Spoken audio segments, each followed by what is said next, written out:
Some of the greatest Pontiacs ever conceived never made it past the prototype stage.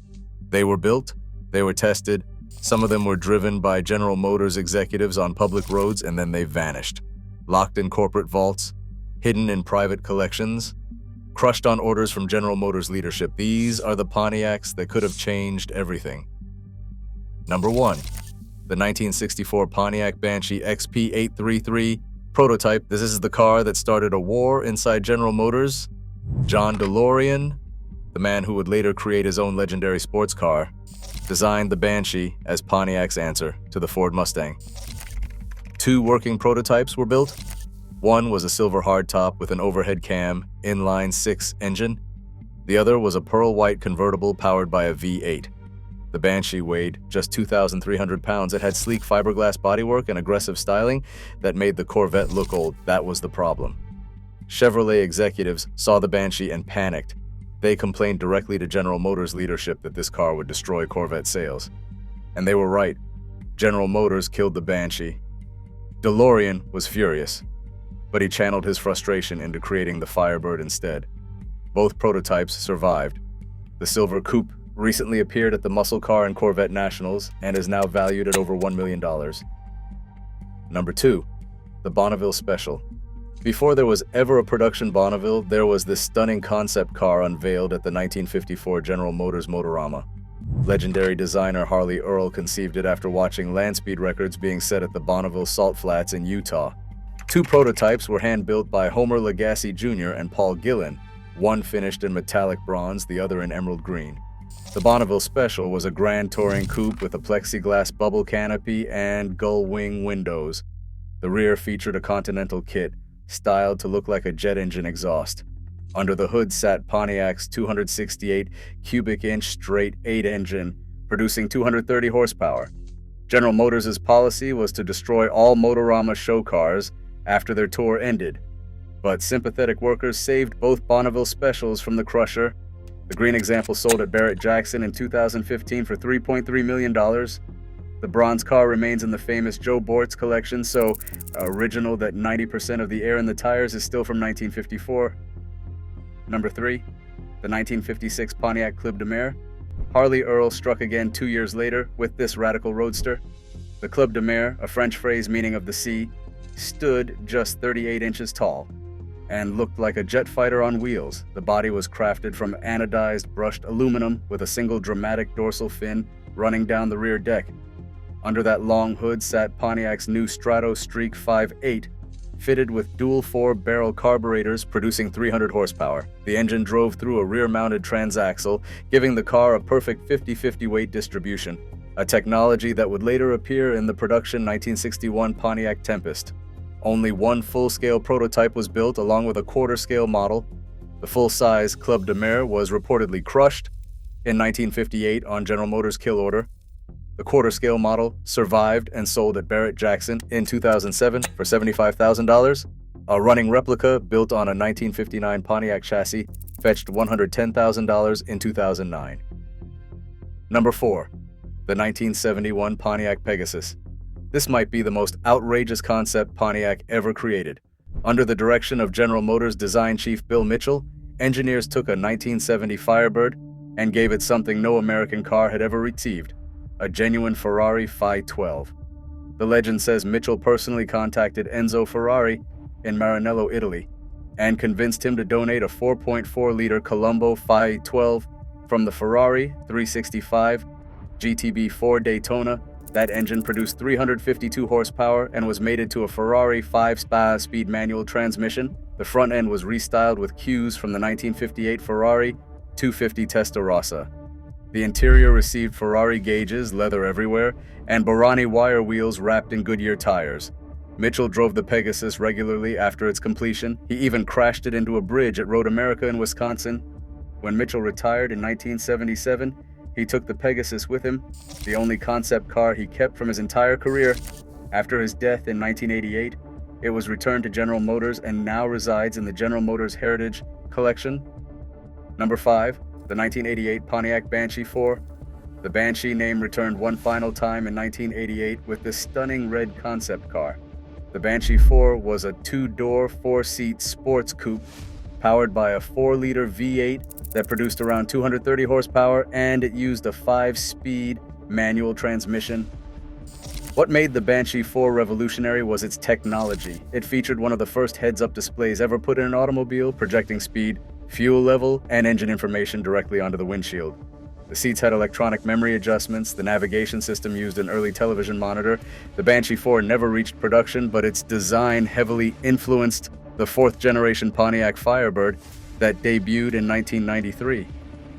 The car also appeared in the 1989 film Back to the Future Part 2, and it was used as the inspiration for Kitty's new body in the television movie Knight Rider 2000.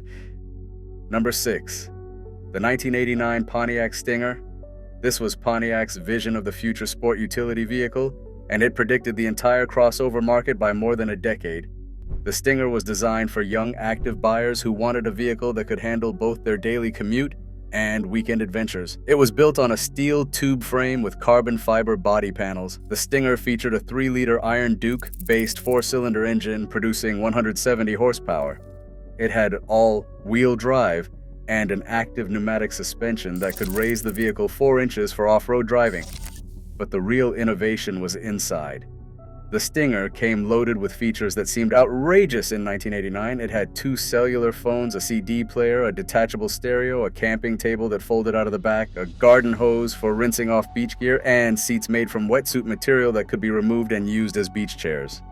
The rear seats could even elevate 15 inches, allowing passengers to pop their heads out like a dune buggy. Critics called it one of the most ridiculous concept cars ever made. Today, we call those features standard equipment on modern sport utility vehicles. Number 7. The 1997 Pontiac Rageous. Imagine if Pontiac had built a V8-powered performance hatchback in the late 1990s instead of the Aztek. That car existed, at least as a concept. The Rageous debuted at the 1997 Detroit Auto Show and instantly captured attention. Powered by a 5.7-liter V8, producing 315 horsepower and 335 pound-feet of torque, the Rageous could hit 60 miles per hour in just 5.5 seconds. It had 4 bucket seats with racing-style 4-point harnesses, front suicide doors like an extended cab pickup, and a massive 49 cubic feet of cargo space with a drop-down tailgate. The rubber-lined cargo area could handle 4x8 sheets of plywood. The dashboard featured a heads-up display controlled by a trackball mouse built into the steering wheel. It was aggressive, practical, and ready for production. General Motors passed on the Rageous. 3 years later, they released the Aztek. The rest is history. Number 8. The 1974 Pontiac Banshee III. Between the original Banshee and the 1988 version came this aggressive wedge-shaped concept in 1974. The Banshee III featured a long, sloping front end with covered headlamps, a smooth flowing bumper covering, and fixed side glass fitted flush with the body panels for improved aerodynamics. Under the hood sat a 455 cubic inch Super Duty V8 engine, the same legendary engine that powered the fastest Trans Ams of the early 70s. The Banshee III was designed to explore future Firebird styling directions, but it arrived at the worst possible time. The 1973 oil crisis had just devastated muscle car sales, insurance companies were raising rates to prohibitive levels, GM saw no future in high-performance two-seaters, and shelved the project. The styling cues eventually influenced later Firebird designs, but the car itself never went beyond the prototype stage. Number 9. The 2009 Pontiac Solstice Coupe. This one hurts the most, because it almost made it. The Solstice Roadster was a genuine success story for Pontiac, a beautiful 2-seat sports car that proved the brand could still build exciting vehicles. For 2009, Pontiac introduced a Targa-roofed coupe version with a sleek fastback design. Production began in early 2009 at the Wilmington, Delaware plant. The coupe was available with both the naturally aspirated 2.4-liter engine and the turbocharged 2.0-liter GXP power plant, producing 260 horsepower. Only 1,266 Solstice Coupes were built before everything fell apart. General Motors declared bankruptcy in June 2009. Pontiac was sacrificed as part of the restructuring deal with the government. The Wilmington plant closed in July 2009. Those 1,266 Coupes became the final Pontiacs ever produced for public sale, with just 781 being the desirable GXP models. They now command premium prices among collectors who recognize them as the last gasp of a legendary brand. Number 10, the 1985 Pontiac Trans Am Kammback. Yes, someone at General Motors thought the Trans Am needed a station wagon version. The Kammback was an experimental test mule based on the third-generation Firebird, equipped with 190 horsepower, 305 cubic inch V8, and a 4-speed manual transmission. The concept extended the Trans Am's iconic roofline into a shooting brake configuration, adding a large rear cargo area with big glass windows. The idea was to combine the Trans Am's performance image with genuine practicality for families or outdoor enthusiasts.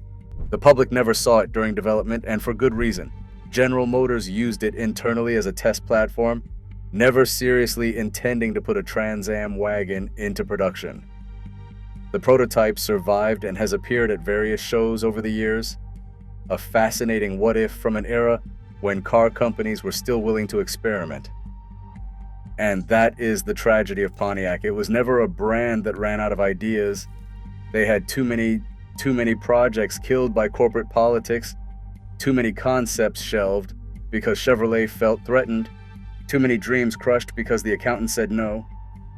Somewhere in storage facilities and private collections, these prototypes still exist. Physical proof that Pontiac was fighting for its identity right up until General Motors pulled the plug in 2010. They built excitement, and then they buried it.